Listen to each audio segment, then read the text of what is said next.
જેમ જેમ બસ પહાડી પ્રદેશના વળાંકવાળા રસ્તાઓમાંથી પસાર થઈ રહી હતી, અવનીએ બારી બહાર જોયું. તેના વિચારોમાં ખોવાઈ ગઈ. તે જ્યાં રહેતી અને કામ કરતી તે શહેરમાં તેના પરિવાર સાથે ઉનાળાની રજાઓ ગાળીને પરત ફરી રહી હતી. પછી તેની નજર એક યુવક પર પડી. એક યુવક તેનાથી થોડે દૂર બેઠો હતો.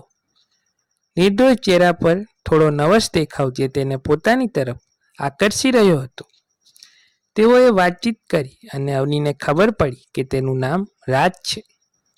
રાજ નવી નોકરી શરૂ કરવા માટે શહેરમાં જતો હતો અને તે બદલવાથી નવસ હતું.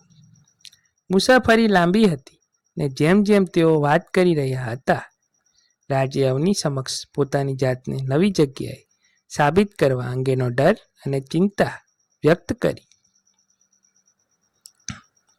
તેણે તેને ચિંતા સાથે કહ્યું કે તેના પરિવાર તેના શહેરમાં જવા અને નવી નોકરી શરૂ કરવામાં મદદ કરવા માટે જે મુશ્કેલીઓમાંથી પસાર થવું પડ્યું હતું અને તે નિષ્ફળ થઈ શકે તેવો કોઈ રસ્તો નથી.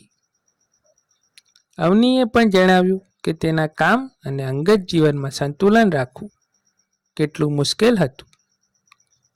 રાજ શાંતિથી એમાંની વાત સાંભળતો રહ્યો. અવનીને પણ લાગ્યું કે આખરે તેને કોઈ એવી વ્યક્તિ મળી ગઈ છે જે તેને ઊંડા સ્તરે સમજે છે. જેમ જેમ બસ આગળ વધી, અવની અને રાજ વાત કરવાનું ચાલુ રાખ્યું. ઘણી વાર્તાઓ શેર કરી અને હવે વસ્તુઓ ધીમે ધીમે હળવી બની અને તે પણ રમૂજી બનવા લાગી હતી. બંનેને એવું લાગે છે કે સમસ્યાઓ ભૂલથી દૂર થઈ ગઈ છે, જાણે સમય થંભી ગયો હતો અને તેઓ અલગ દુનિયામાં હતા. માત્ર બે જ લોકો હતા. જેમ જેમ તેઓ શહેરની નજીક પહોંચ્યા, અવનીને ઉદાસીનો અનુભવ થયો. તે આજની સફર ખતમ કરવા માંગતી ન હતી અને તે રાજને કાયમ માટે અલવિદા કહેવા માંગતી ન હતી. બસ હવે સિટી બસ સ્ટેશન પર પહોંચી ગઈ હતી. બંનેનો ગુડ બાય કહેવાનો સમય થઈ ગયો હતો. પછી રાજે તેનો હાથ પકડીને કહ્યું, મને ખબર છે કે અમે હમણાં જ મળ્યા છીએ, પણ મને લાગે છે કે હું તમને કાયમ માટે ઓળખું છું. હું નથી ઈચ્છતો કે આ રીતે અહીં સમાપ્ત થાય. શું આપણે સારા મિત્રો બની શકીએ? અવનીનું હૃદય આનંદથી ઉછળ્યું કે તે જે ઈચ્છતી હતી તે થયું અને તેઓ એકબીજાના ફોન નંબર લીધા અને તેમના હૃદયમાં એક વિચિત્ર ખુશી સાથે પોતપોતાના ઘર તરફ પ્રયાણ કર્યું. કેટલાય દિવસો વીતી ગયા. અવની રાજના કોલની રાહ જોતી રહી. ફોનની દરેક રિંગ જાણે રાજ કોલ કરી રહ્યો હતું, પરંતુ તે દરેક વખતે નિરાશ થઈ. મહિનાઓ વીતી ગયા અને અવની રાજને લગભગ ભૂલી ગઈ હતી.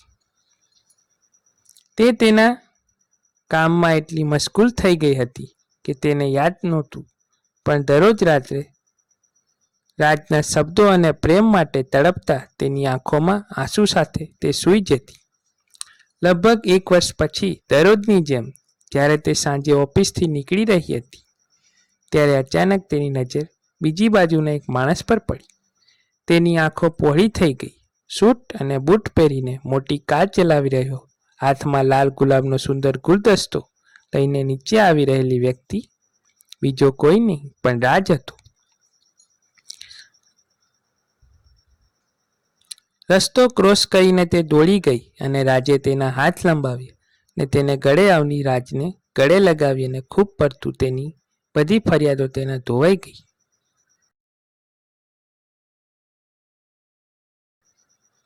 રાજે કહ્યું, અવની, હું જાણું છું કે મને મોડું થયું હતું, પરંતુ હું એ પણ જાણું છું કે મારો પ્રેમ સાચો છે ને તું મારી રાહ જોઈ રહી હતી.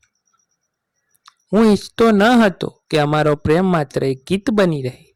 મેં આ 1 વર્ષ માટે સખત મહેનત કરી અને મારા ભાવિ જીવનસાથીને જે મળવું જોઈએ તે બધું પ્રાપ્ત કર્યું.